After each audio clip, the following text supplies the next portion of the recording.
represent a word directly in English. Not a lot. We're not a logographic language. Mostly we do it alphabetically. But we have a few like the at sign, like the dollar and pound sign, like the ampersand, and so on. And those represent words, right? If you see a sequence of symbols, as I have in that second line, H, at sign, B, ampersand, right? Doesn't mean anything, but it could. If it were a word, what would it be? Hatband. Yeah. I mean, so imagine we use the at sign not just for that symbol, for that word, but for anything, that syllable rather. Then B at sign would be bat, and H at sign would be hat, and C at sign would be cat, and so on and so forth, and band, and whatever. In fact, I believe that there's a texting symbol. I don't know, texting symbol B ampersand that means band, B-A-N-N-E-D. Is that anybody seen that? Somebody told me that. If there isn't, there should be, because it would be good for this class. And so, we use this principle actually in texting, for example. You use it in texting. My daughter uses it in texting. And I call her up and say, "What did you send me?" We also use it somewhere else. Where else do we see this very often in English? Where words are used to represent symbols that represent a word are used to represent the sound of the word rather than the word itself. I'm sure you saw some of it coming to school this morning. Anybody drive to school this morning? Street signs, no. License plates. This little joke game people play with their licenses. Pote 8-0, where 8 stands not for the word 8, but for the syllable 8. So this is not a highly sophisticated process. But the invention of this process was responsible for writing systems. It was a big deal. And eventually, these signs stand not for words, but for syllables. And then once they stand for syllables, they're further reduced. So you have, for instance, at. A sign that used to represent the word at now represents the syllable at. And then at a certain point, maybe if you're speaking a language that doesn't have final T's or whatever, it becomes just a sign for at, about 8. So from syllables, the signs move further to represent just one sound in the syllable. At that point, you've got an alphabetic language, which is a rough correspondence between symbols and the sound system, the phonemes of the language. So how does this work out? We've got logographic languages in which basically the typical sign represents a word. Not an idea, not a concept. People describe Chinese as ideographic as if it represents an idea. It doesn't. They represent words, but they represent a single word by and large. You've got syllabic systems where the symbols represent syllables. Linear B, the Cherokee, Korean, and Hangul, Korean. Is any Korean speakers, writers? Okay, your name is Caroline. Okay, we'll come back to you in a second. This works in languages where you don't have that many different kinds of syllables. It wouldn't work for English because you've got a lot of initial clusters, spruh, so on. So you can't do that in English. But if you only have, say, every syllable has to begin with no more than one consonant and only a certain number of vowels, you can do that. Or there are alphabetic systems in which the symbols stand for the individual phonemes, the types of sounds, let me say, in a language, not quite the sounds. Like the Roman alphabet, the Cyrillic, Russian, and so on, Greek, Hebrew, and so forth. You could have a completely phonetic system that was rigorously, in which every symbol stood for one sound and always stood for that sound. You might get in trouble because the problem is that you got in languages in which you have a word that can a single sound can represent a number of different words. It's often good to be not completely phonetic and to spell those words differently. In French, I think there's something like 11 words that can be pronounced oh. To the singular, masculine, to the masculine, plural, high, water, waters, bones, and they all, it's useful rather than if you just had one symbol for that, there'd be more ambiguity. It helps to have not quite perfectly phonetic system. So let me go through again how this works, just so you can see the process. You start with a purely iconic symbol that's directly representing something that resembles. So you got a guy, Elvis Presley, you want to represent him, you have something that looks like Elvis Presley, a picture of Elvis Presley. Okay, that's clear enough. Over the course of time, that sign is going to be simplified just as people get used to it. It's more efficient to write it in a more simple way. So let's say the sign is simplified, and instead of doing the whole thing, we just do the outline of the hair or whatever for Elvis. Right. Now, this is proto-writing. This is pre-writing. This is not writing. It's representing things directly with signs that are becoming progressively simpler. At a certain point, we say, well, here's this other guy. We don't really know how to picture him, but he has the same name. The same way that duck, the verb, and duck, the animal, is the same. The Rebus principle. So we'll use it to picture this other guy who also has the same name, Elvis. Elvis Costello is harder to draw because who knows what Elvis Costello looks like. So we'll do that. That's a Rebus extension. Again, we're kind of pre-language, but we're getting there. We're now using these signs in an extended way. At a certain point, rather than having this represent the guy and then another guy who has the same name, the Rebus principle, it'll just represent the word Elvis. Anything called Elvis. Elvis Starr, Elvis Costello, Elvis Presley, and so on. So it'll just be a sign for that word in the same way that such and such a sign is in Chinese is the sign for the word horse, right? So it's a logographic language at this point. Signs for words. Now, moving along, we decide that, well, we're just going to use this not for the word Elvis, but just for the first syllable L. So meanwhile, the sign's getting simplified. You see where we're going with this, right? The sign's getting simplified. So now this sign, which began as this picture of Elvis, is being simplified along the way. Now it just stands for the syllable L. We've got a syllabic language. There'll be one sign for L, and another sign for Al, and another sign for ill, and so on and so forth.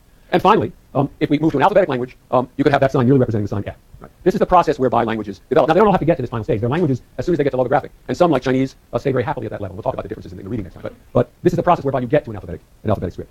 This happened, as I say, only a few times.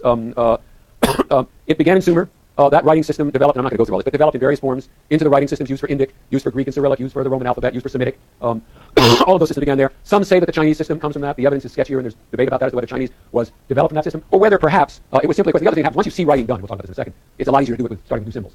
So the idea of writing begins in this part of the world in Sumer, whether or not, and the Chinese surely knew about it, whether or not the actual writing system used everywhere begins in that way.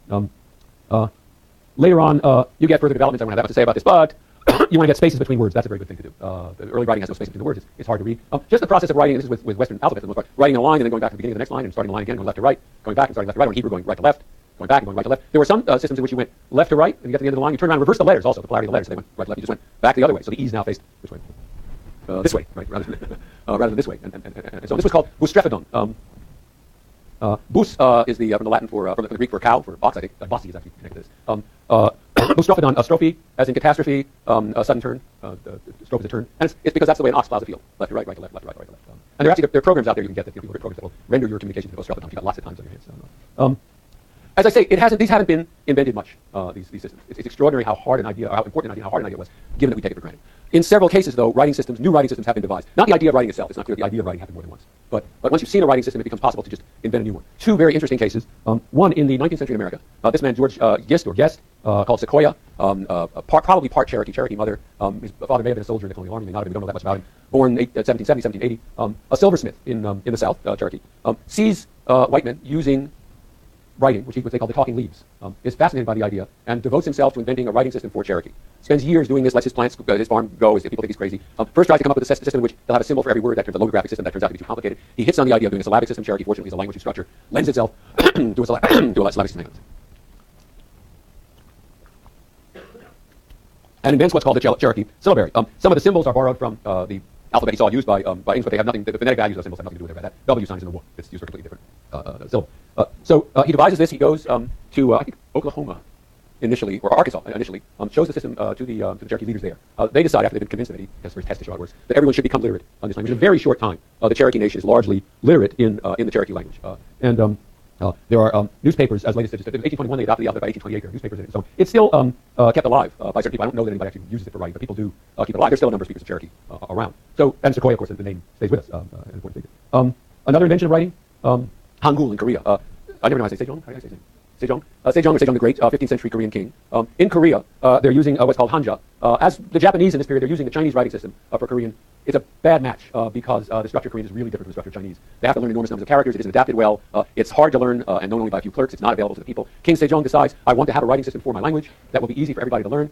It's said that he invented it. Whether it was he or somebody in his court, nobody will ever know. But it's in a certain sense the most extraordinary system there is. It's the most rational, systematized writing system we have, because the symbols, what you have is a set of symbols, each of which represents a sound. The form of the symbols is iconic in a certain way to the mode of articulation of the sound that's produced in the back of the mouth, at the front of the mouth. These symbols are then combined according to certain rules in larger symbols. What looks like a character here is actually a mix of 3 or 4 symbols that represent a syllable. So the language really represents the phonetic, the marks really represent the phonetic structure of the language in an almost iconic way. It's widely used. It's repressed at various points. It was repressed under was repressed in the 16th century, repressed again under the Japanese. The Koreans were under Japanese occupation from 1907 or something like that, till the end of the Second World War. It's revived after the Second World War. It's widely used in the South. The Hanja characters are still used, the Chinese-based characters. They're very rare. Do you read Korean?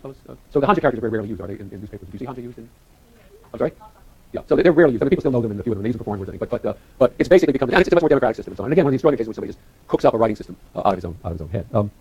Okay, next time we will talk about the consequences of all this. And for the homework, you're going to be reading a paper by Eric Havelock, one of several influential papers that made very strong claims about the significance of the development, not just of writing in general, but the alphabet in particular, to Western civilization. Saying that, look, the fact that the Greeks had the alphabet, that made all the difference. That's why they were the Greeks and the Chinese weren't the Greeks. You'll also be reading another article that considers the range of things that were going on in writing systems socially in other parts of the world. You'll read these 2 articles, and then the question we would like you to answer is, given this passage from Havelock that the invention of the Greek alphabet was the most important thing that ever happened in Western culture, in human culture, he gives a number of examples. Pick one of those. Look at what he says. Look at what Goff says. Come up with your own idea. Let us know. But again, just to stress what Paul said, we don't want you to just recapitulate their arguments. Come down on one and give arguments for one or the other from your point of view. See you next week.